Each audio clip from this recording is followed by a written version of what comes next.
First win of the season. Well, after the game, New York safety Marcus May questioned defensive coordinator Gregg Williams' decision to bring an all-out blitz on the final play, saying, quote, "You got to help us out." And now, guys, according to multiple reports, the Jets have fired Williams this morning. So, Shannon, was this the right move?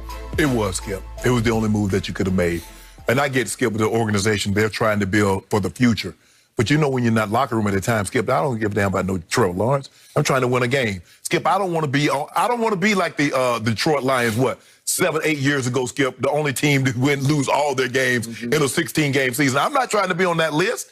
I want to win this game. And if we somehow lose Trevor Lawrence by winning a game, oh, so be it.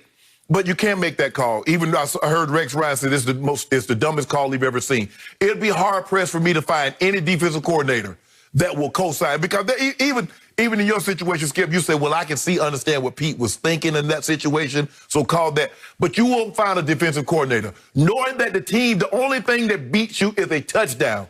They have no timeouts. All they got to do, complete a pass, get him on the ground, I win the ball game. Just don't give up a touchdown. And you call a defense that if you don't get home, they're going to give up a touchdown.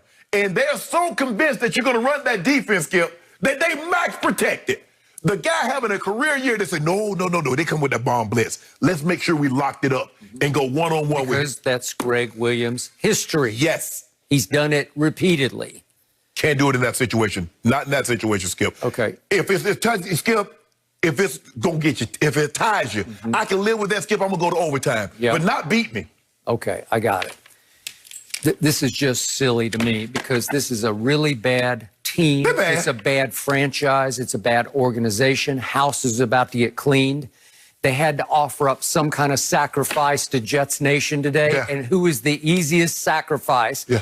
Oh, it's Gregg Williams, who made the dumbest defensive call in the history of pro football, right? Well, one of them. Well, okay, so it's just so easy to say, here, we'll hand you his head on a platter. Well, obviously, the head coach his head's going to be on a platter pretty soon. Yeah, and the GM, and everybody's going to be gone, and they're going to start completely over. Yes. Maybe with Trevor Lawrence. We'll see how that all plays out. Right. They're on track for Trevor Lawrence. Correct. If, in fact, he will agree to play for the Jets. But we'll see how that plays. But the point is that Gregg Williams, this is his 19th year as a defensive coordinator in pro football, and I've always respected him because he doesn't care what you think. This is how he coaches. Right. And he comes at you every play. Right. But he will also go at you after the game, in the locker room, in the coach's room. And believe me, he and Adam Gase went at it. Because remember, when Gregg Williams was with Hugh Jackson in Cleveland through the Hard Knocks, they're clashing the whole time, right? Right. Gregg Williams wanted to run the show. Right. And he wanted to be the head coach in Cleveland. Right. And that's how he's built. Right. So I believe that it became so bad after the game that management finally said, well, we just can't live with this. We still got to play out this schedule. Right.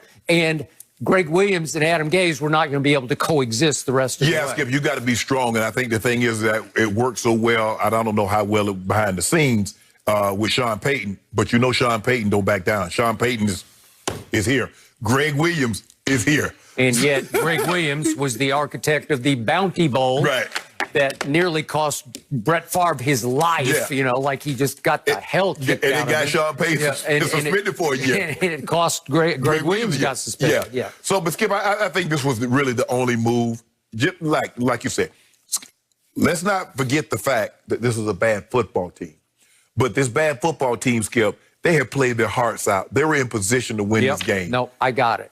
But I'm not going to completely condemn Gregg Williams because of the play before the play. Because they rushed 3, like everybody said they should have done on the final play, if we could quickly see that. Right. But they rushed 3, and they have everybody back and basically prevent, and Aguilar runs right through the prevent, and Derek Carr steps into it and misses him by 5 yards. Yeah. That's the game right there. What if that had connected? What would everybody be saying? Skip, you remember on stupid defense? Skip, you remember on 4th down, he had Aguilar and underthrew him in the corner of the end zone. He did.